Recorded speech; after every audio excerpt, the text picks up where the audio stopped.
World Prophetic Ministry is pleased to present a video message by Dr. Howard C. Estep. What you will see and hear in the next hour has been specially prepared to assist you in your walk with God. It is packed with facts and scriptures. To receive the most from Dr. Estep's message, you should have your Bible, notebook, and pencil ready. Prepare yourself now. I introduce to you Dr. Howard C. Estep, President of World Prophetic Ministry, bringing the first in a series of Bible study lectures from the Old Testament book of Daniel. These messages were recorded before a Bible study audience in the beautiful King is Coming Auditorium at Colton, California. With your Bible open, listen now as Dr. Estep is beginning to speak from Daniel chapter 1. If you'll open your Bibles to the book of Daniel, chapter 1, we shall begin our 12-week study of this most interesting book. And I've said many times, and I believe this can be substantiated, if you thoroughly grasp and understand the book of Daniel, you'll have a good overall study, understanding of Bible prophecy throughout the whole Bible. I consider Daniel a primer of Bible prophecy, and if you learn Daniel, you'll understand all the other because it all fits together. I have an outline for us.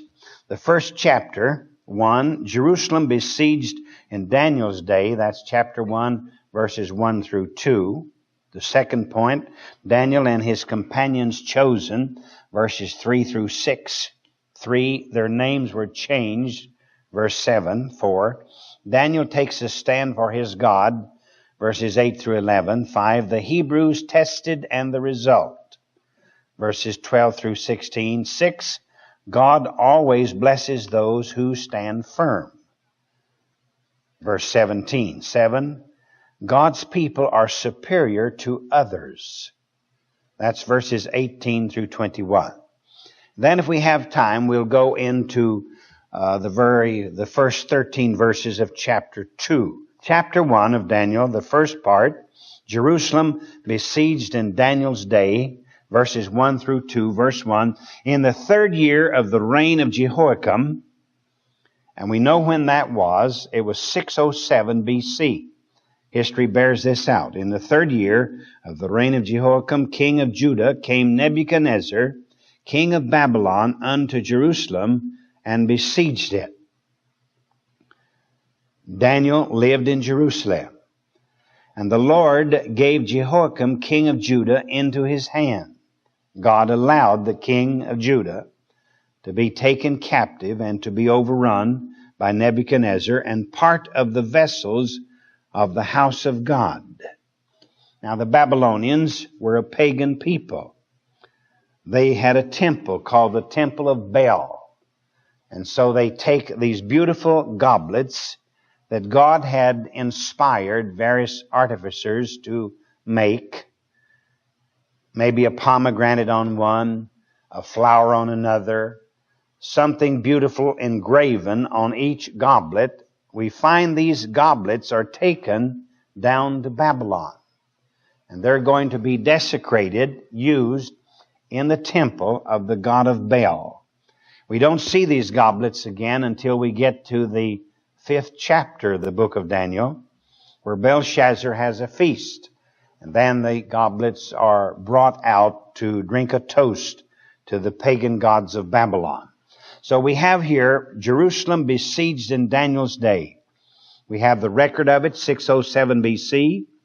We know that the vessels in the house of God, part of them, were taken off to Babylon in the land of Shinar, so forth. Now we look at our second part, and Daniel and his companions chosen. This is verses 3 through 6. And the king spake unto Ashpenaz, the master of his eunuchs, that he should bring certain of the children of Israel, and of the king's seed, and of the princes.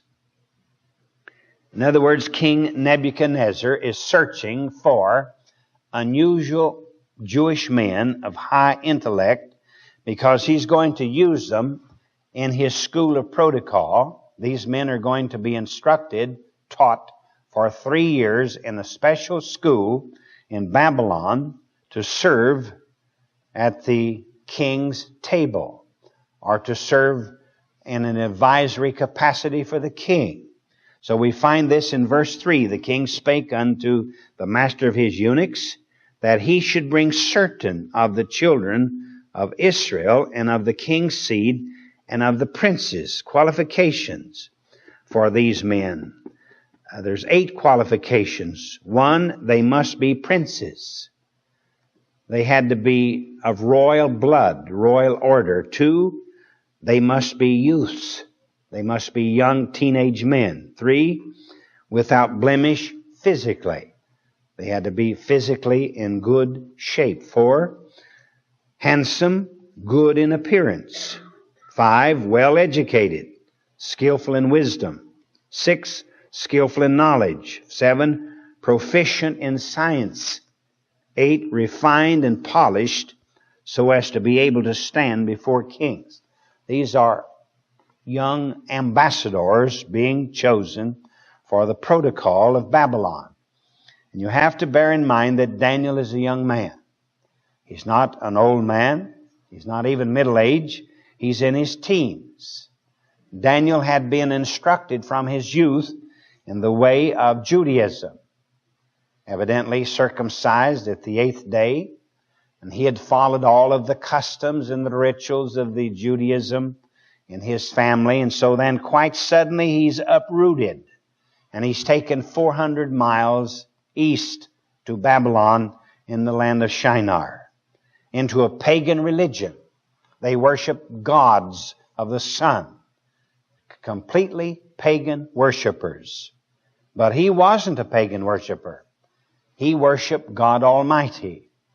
And so we find that he is being chosen.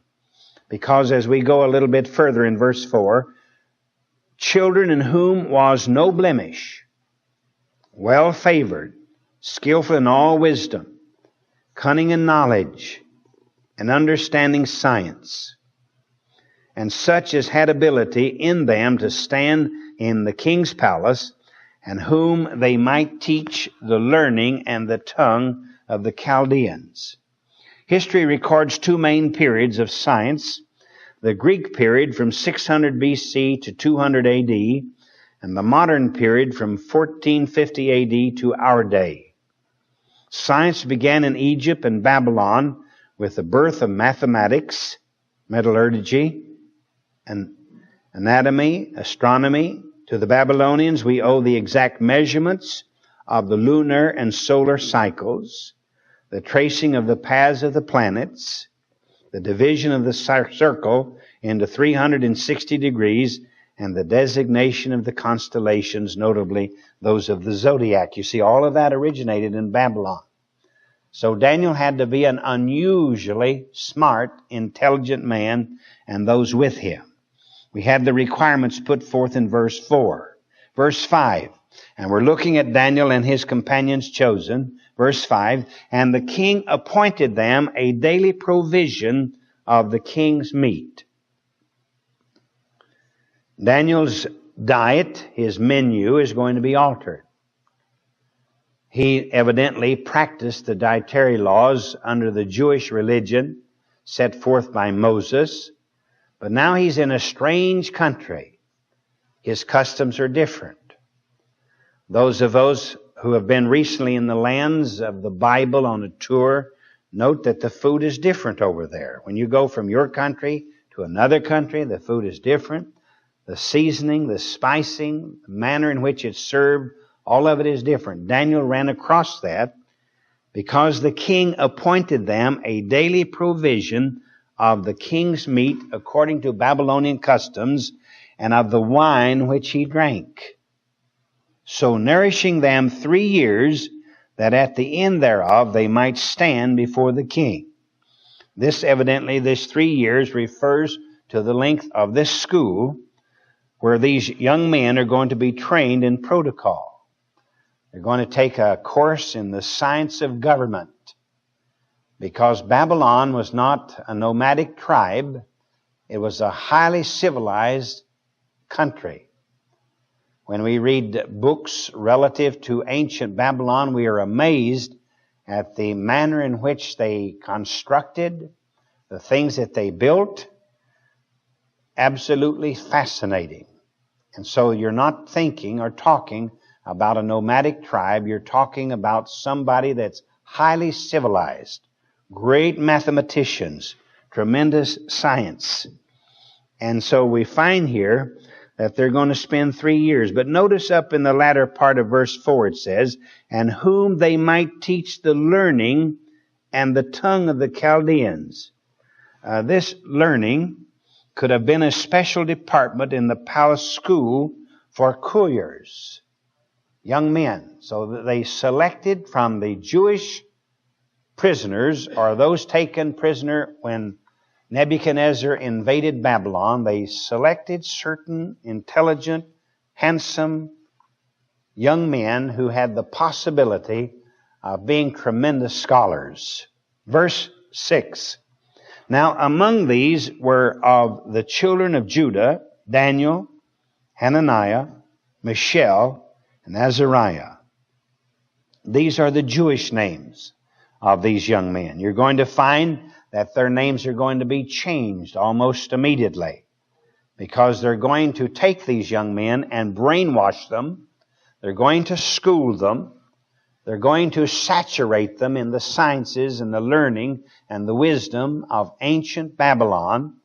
And so they don't want them having Hebrew names. They're going to give them Babylonian names. And we get that in verse 7 in our third part, where their names were changed. Verse 7, unto whom the princes of the eunuchs gave names, for he gave unto Daniel the name of Belteshazzar, and to Hananiah Shadrach, and to Mishael of Meshach, and to Azariah of Abednego. So these men got new names. And let's just see the meaning of these names. We find that Daniel, in the Hebrew, the meaning was God is judge. In the Babylonian, Prince of Baal, or which was the chief deity of Babylon. So this man's name, Daniel, in Hebrew, God is judge. Now it's changed to Belteshazzar, and it means the chief deity of Babylon. Hananiah meant in the Hebrew, gift of the Lord, renamed Shadrach. In the Babylonian, command of Aku, A-K-U. The command of Aku, the moon god. The moon god. Mishael, meaning in Hebrew, who is what God is. Renamed Meshach, who is Aku. For Azariah, meaning who loveth Jehovah, helps. Who loveth Jehovah, helps. Renamed Abednego, and in the Babylonian, servant of Nego, the god of science and literature. All of them are given pagan names. Now, these men are not Christians, let's face that. Sometimes we get mixed up in our phraseology in the terms of identifying people. The Hebrew people were not Christians. They were first called Christians at Antioch. And this refers only to New Testament believers, but these young men were godly men. They believed in Almighty God. Under the economy of Judaism, based upon the 10 laws God gave Moses on Sinai, which Moses stretched to 496 points of the Mosaic Law, and in that he covered the dietary laws, rules, regulations, everything that man needed to know about life. And then when Christ came on the scene, they had taken those 496 Mosaic laws, originating from the original 10, and stretched them into 5,000 traditions of men. But Daniel in Babylon is a godly young man. And these 3 young men with him are very godly. So now we're going to see what happens. Their names were changed to Babylonian names. The fourth part, Daniel takes a stand for his God. And this is so often difficult to do. in a foreign land, or under pressing circumstances, even at your local daily vocation, sometimes it's difficult to take a stand for God. So here we have Daniel. He's had his name changed. Now we're going to see him take his stand for God, beginning in verse 8. But Daniel purposed in his heart that he would not defile himself with the portion of the king's meat, because the king had decreed, in verse 5, certain diet for these young Hebrew men. We don't know for sure, but we're assuming, most logically, that the animals which are being served for meat in the Babylonian dining hall are animals which were sacrificed to pagan gods. They were not killed according to the plan of Judaism. Definitely they were not kosher. So he's going to be called upon to eat meats not killed the proper way that Moses instructed them. And so he purposes in his heart, in verse 8, he says that he would not defile himself with the portion of the king's meat, nor with the wine which he drank. Therefore he requested of the prince of the eunuchs that he might not defile himself.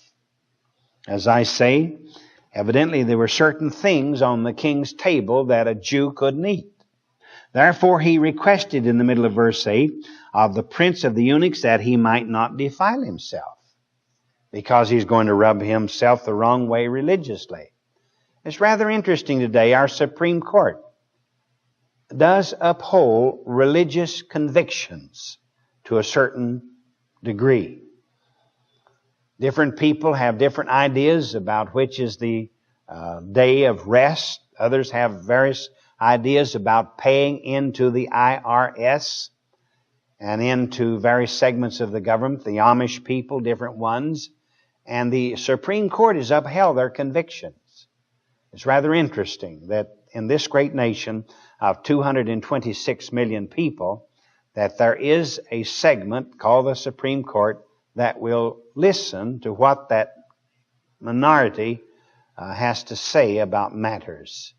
Now Daniel is going to stress his part, because it says in verse 9, now God had brought Daniel into favor and tender love with the prince of the eunuchs. In other words, God turned the eunuch's heart toward Daniel.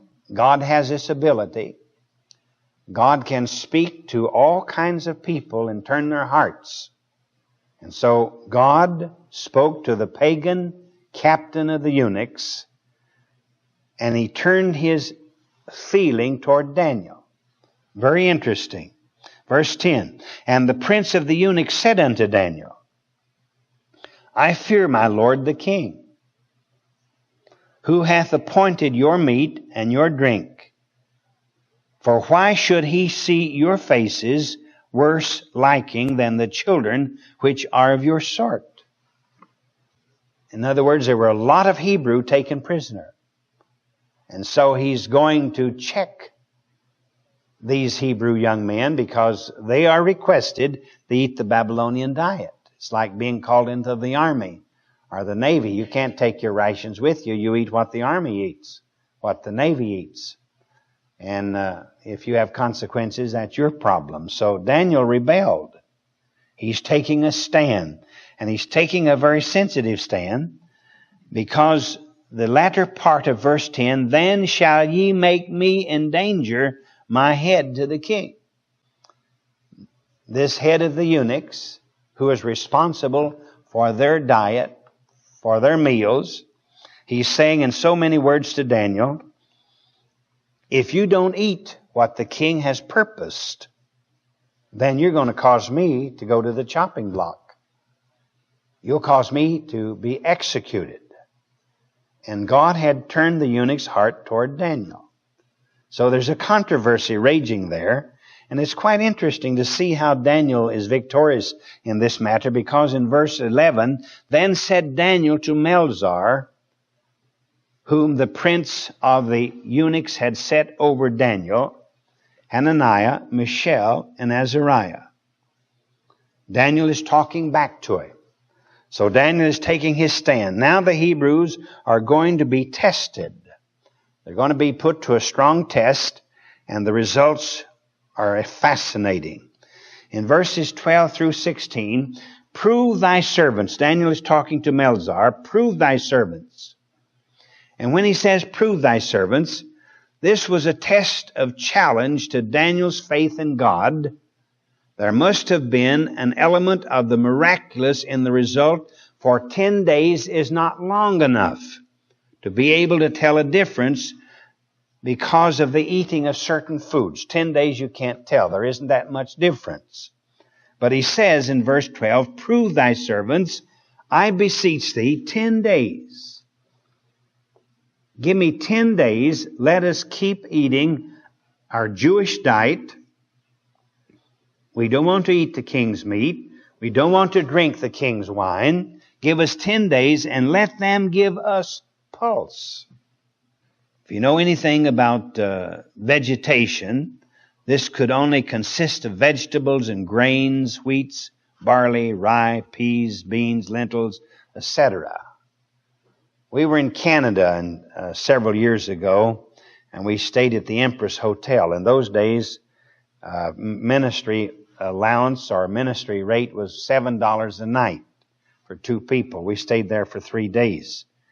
And it's about $100 a night now. But anyhow, we stayed at the Empress, and we enjoyed especially going down into the garden dining room for breakfast. They had a breakfast food called Red River. It consisted of several kinds of grains. Canada's great on growing grains. And that was so good. We ate that every morning, and we brought 3 or 4 boxes back with us. So here's a man, a teenager, and he's saying to his pals, and he's saying to the man in charge of them, instead of us eating the normal diet, which is against our religion, which does not adhere to our way of eating foods, it wasn't butchered or killed according to our way, let us eat cereal.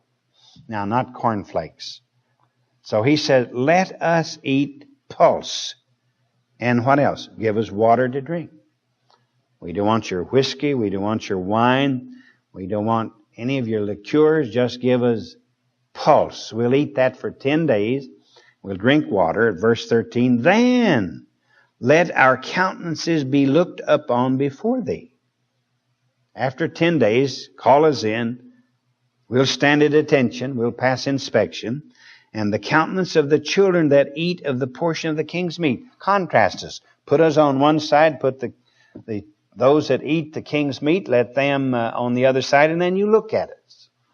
Make up your mind. And the countenance of the children that eat of the portion of the king's meat, and as thou seest, deal with thy servants. He's putting himself right out there to be examined and to be dealt with very sternly. Verse 14, so he consented, Melzar, to them in this matter and proved them 10 days. This word prove is that he permitted them to eat this for 10 days. Quite interesting. These boys, young teenagers in a foreign land, instead of eating what was put before them, they said, no, we don't want it. On religious grounds. Strictly religious grounds. And I think sometimes today we make a mistake in our testimony because we don't really take our stand religiously. We're somewhat afraid to let people know where we stand. And so people don't know whether we're Christians or not Christians because you can't look at a person and tell what they are. But here's a young man with his companions, Jewish ancestry, in a foreign land, pagan country, Babylon, and they're taking their position. And so what is going to happen? And at the end of 10 days, their countenance appeared fairer and fatter in flesh than all the children which did eat the portion of the king's meat. After 10 days. Now, basically, 10 days isn't enough time. You can't possibly have an improvement in 10 days. When man can no longer do anything, then God steps in. So here we have it in verse 15. At the end of 10 days their countenance appeared fairer and fatter in flesh than all the children which did eat the portion of the king's meat. Thus Melzar was convinced.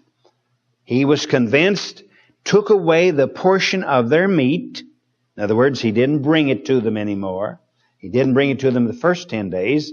So he just took it away. He cut it out of the diet. He said, you boys don't have to eat this. Notice what it says. And the wine that they should drink, and gave them pulse. Now evidently they ate this for 3 years. Because this was a school where they're training for protocol, being trained in science and knowledge and wisdom and understanding of the Babylonian cult. And evidently these boys ate this for 3 years. Proving that your diet doesn't have to be changed. And I can prove that because we ate pinto beans and cornbread for years down south when we were growing up as kids. Mom never came in, Dad never came in and said, we're going to change your diet. We're going to go chickpeas for 60 days. He never said that because all we could get was pinto beans. $1.98 a hundred. You can't buy them that cheap today. So on this same diet, these boys really worked beautifully. Because you'll notice God always blesses those who take a stand. If you don't take a stand, God doesn't bless.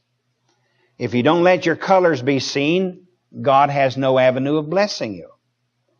If you don't rise up in your locality and let it be known that you are a believer, that you are a born-again child of God, you'll never have the opportunity to shine your light.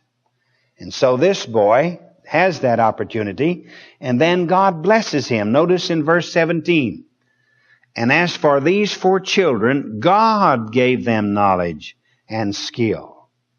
God gave it. This confirms the supernatural element in the training of these 4 young men. God blessed them physically when they took a stand for a proper diet. And as for these 4 children, young men, God gave them knowledge and skill in all learning and wisdom. And Daniel had understanding in all visions and dreams.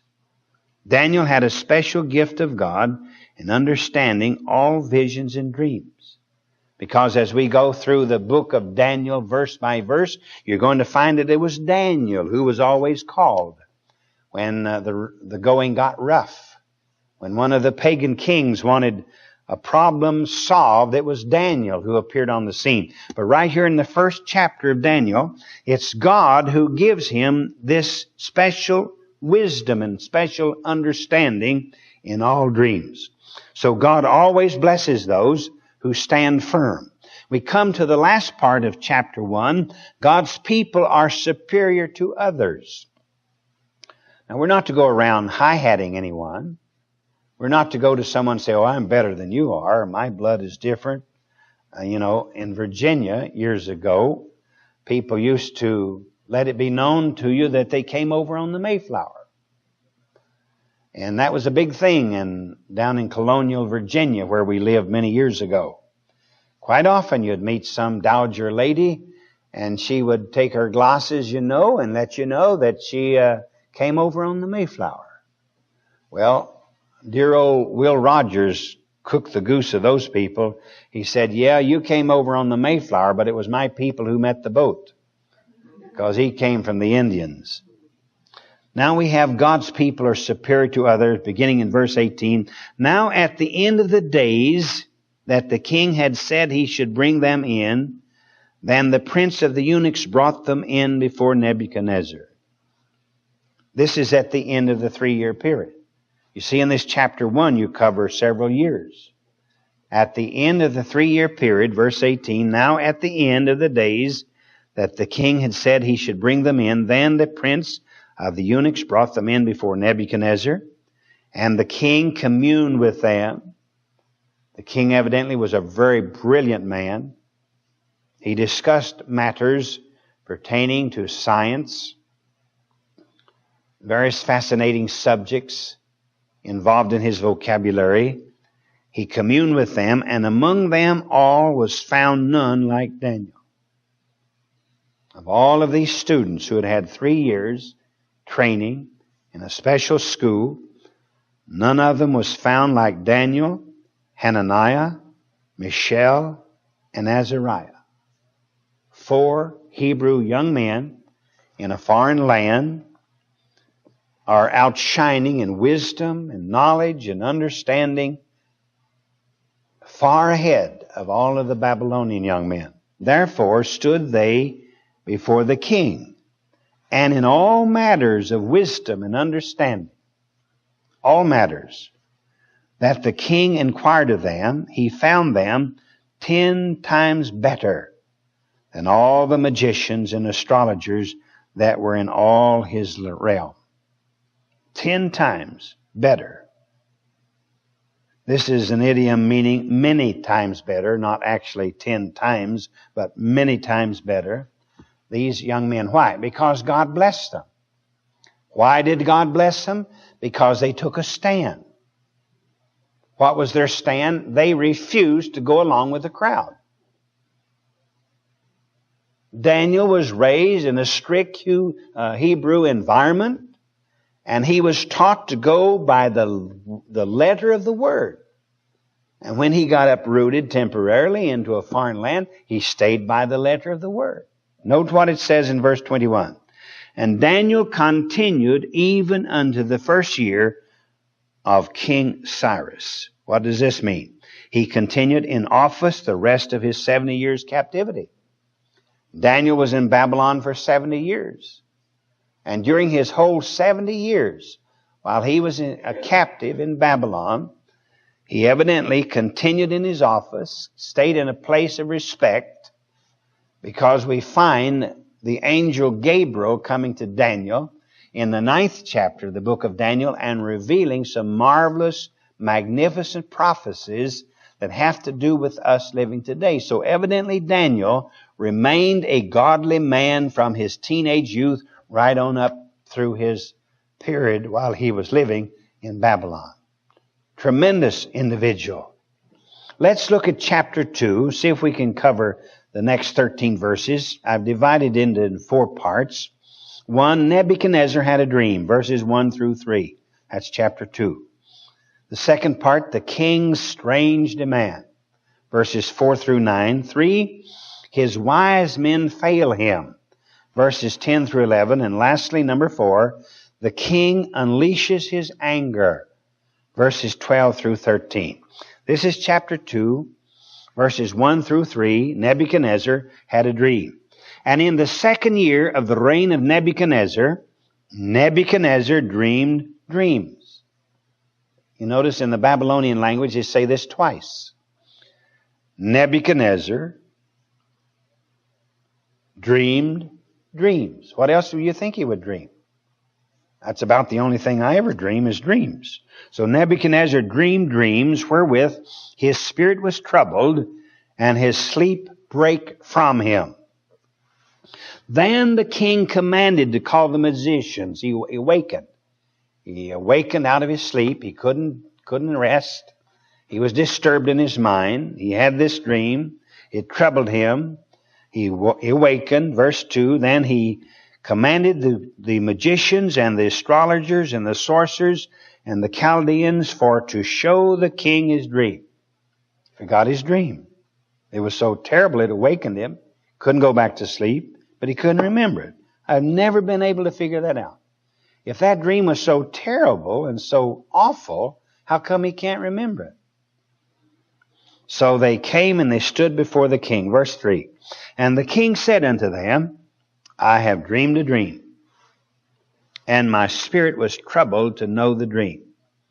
So all the king could tell the wise men of his dream was that he had had the dream and that it greatly disturbed his spirit. That's all he can tell them. So what's he going to ask? He's going to ask them to recall the dream. And that's a hard cookie, I'll tell you that. If you come up to me in the morning or tomorrow night and you say, guess what I dreamed last night? I wouldn't have the faintest idea. And if I did, I wouldn't tell you because you'd think I was being personal or something like that. Here's this magnificent, powerful king sitting on the throne. He's known as the head of gold, the most powerful kingdom in all the world. And he has a dream. He forgets it. He calls his wise men in. And he says, and my spirit was troubled to know the dream. Now we're going to get the king's strange demand in verses 4 through 9. Verse 4, then spake the Chaldeans to the king in Syriac. This is Aramaic. O king, live forever. This is the way they greet royalty. O king, live forever. Tell thy servants the dream, and we will show the interpretation. You tell us the dream, and we'll give you the interpretation. That's why I never go to palmists. These women, usually it's women. I don't know why men are never palmists. Have you ever figured that out? And they trace these lines and they say, this line here is a long line, that's your life. I read a book on it one time. And, or they look in the crystal ball. I never go to those people. You can look at a person and you can tell if their eyes are close together, they are concentrators. And this greasy looking woman looking into the crystal ball, she can look at you and tell where you're concentrator or not. Or if your eyes are wide apart, she knows that you got your nose in everybody else's business. See? And so, and if your ears are large and they go back to your head rather than stick out like that, she knows you're neat and there's an element of godliness in you. You see, when you study all these things, I could throw a sheet over my head and sit at the crystal ball and look you in the eye and pretty well tell a lot of things about you. And you always tell them nice things because they've paid you $15. You're sure not going out and tell them you're going to be a stinker from everybody you meet. You tell them nice things. So these fellows came in to the king and he said, oh, live forever, king. Oh, live forever. They knew he couldn't live forever. He's going to die like everybody else. Tell thy servants the dream, and we will show you the interpretation. Happy-go-lucky crowd. These magicians, these astrologers. Then the king answered, and he said to the Chaldeans, the thing is gone from me. I've forgotten it. I can't remember it. If ye will not make known unto me the dream, with the interpretation thereof, ye shall be cut in pieces. Woo. Ye shall be cut in pieces, and your houses shall be made a dunghill. He sure got bitter all at once. He sure hasn't read how to make friends and influence your enemies, I'll tell you that. So he's threatening them already. He said, you got to tell me what the dream was and the interpretation. If you don't do it, verse 8, but if you show the dream and the interpretation thereof, ye shall receive of me gifts and rewards and great honor. Therefore, show me the dream and the interpretation thereof. These are the brilliant men of his kingdom. These are the fellows who have worked out the zodiac. These are the fellows who are the masters of science. These boys are intelligent. Verse 7, they answered again and said, let the king tell his servants the dream, and we will show the interpretation of it. Then the king answered and said, I know of a certainty that ye would gain the time. In other words, the king said, you're just fooling around. You're killing time. You're trying to get the best of me. You're hoping that I'll remember it because I want to know the interpretation so bad. If I remember it, I'll tell you what it is. But he said, you're just killing time here. And that's what it says there in the middle of verse 8. Then the king answered and said, I know of a certainty that ye would gain the time because ye see the thing is gone from me. It's gone from me. I can't remember it. You're just beating around the bush. Verse 9, but if ye will not make known unto me the dream, there is but one decree for you. For ye have prepared lying and corrupt words to speak before me, till the time be changed. Therefore tell me the dream, and I shall know that ye can show me the interpretation thereof. That's a pretty good example. If you can recall my dream, I don't worry about the interpretation. I'll just take it for granted that you'll know the interpretation if you can do that. Now notice what happens. His wise men fail him completely. Verses 10 through 11. The Chaldeans answered before the king, and they said, There is not a man upon the earth that can show the king's matter. Well, they told the truth. Nobody can do that. They told the truth, thus making it all the more clear that Daniel got his dream and interpretation from God. They said to the king, listen, this is an impossibility. Nobody can do that. Nobody can recall a dream that you had and only you had and give the interpretation. Impossible. Middle of verse 10. There is not a man upon the earth that can show the king's matter. Therefore, there is no king, lord, nor ruler that asks such things at any magician or astrologer or Chaldean. And they said, you're the only man that's ever asked such a thing. Nobody's ever asked anything like this. Nobody can do it. You've asked the impossibility. And what this is doing, this is making Daniel's stock go up. In the office of Payne Weber in Babylon, it went right up to the top. Because he's really going to cash in. He's going to have certificates of gold in just a little bit. Verse 11. And it is a rare thing that the king requireth, and there is none other that can show it before the king except the gods, whose dwelling is not with flesh. So they're saying, and they must have believed that somewhere out in the universe there was a super god, because the Babylonians worshipped many gods. So that's why they make the statement here, except the gods whose dwelling is not with flesh. So then what's going to happen? The king's going to get furious. His anger is going to be unleashed upon these fellows. And we get that in verses 12 through 13. For this cause, actually, the king got mad because they were taking issue with it. They kept talking back to it. And they contradicted him. He's the king. He has the ability to do whatever he wants to do. And so these men in his kingdom contradicted him publicly. And verse 12 says, And for this cause the king was angry and very furious, and commanded to destroy all the wise men of Babylon. Now who does that take in? It takes in Daniel and his 3 Hebrew companions, because they are numbered among the wise men of Babylon. So the command goes out for these wise men to be destroyed. And we pick that up in verse 13. And the decree went forth that the wise men should be slain. And they sought Daniel and his fellows to be slain. But you see, God is the God of the impossible. God would not work if it was not in the miraculous way. God doesn't do the humdrum everyday things. God steps in when we come to the end of our ability. When we stand at wit's end corner.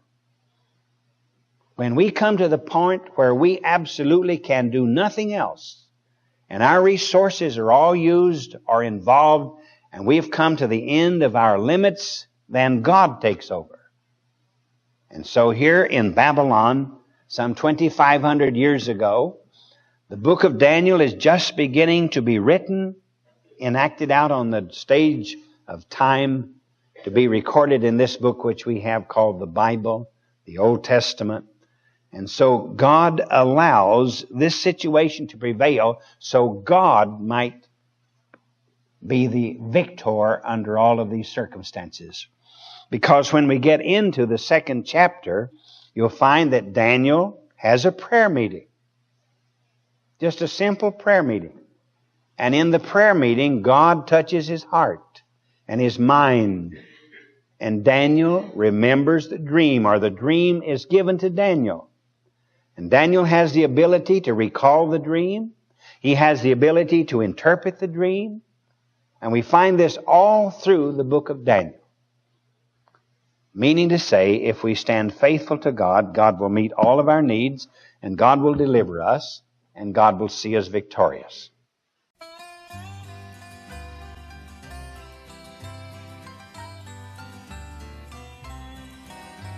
Sing them over again to me, wonderful words of life. Let me more of their beauty see, wonderful words of life. Words of life and beauty, teach me faith and duty. Beautiful words, wonderful words, wonderful words of life. Beautiful words, wonderful words, wonderful words of life. Christ the Blessed One gives to all wonderful words of life. Listen well to the loving call, wonderful words of life. All the wondrous story, showing us His glory. Beautiful words, wonderful words, wonderful words of life. Beautiful words, wonderful words, wonderful words of life.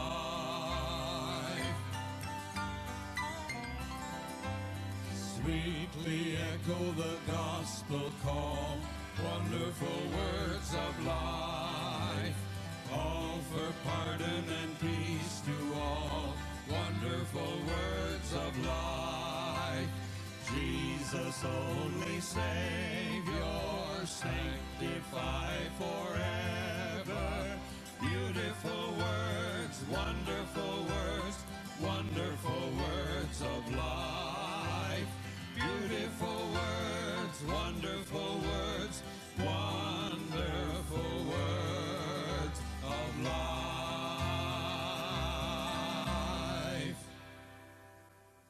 You have heard Dr. Estep deliver the first Bible study lecture from Daniel, chapter 1 through chapter 2, verse 13.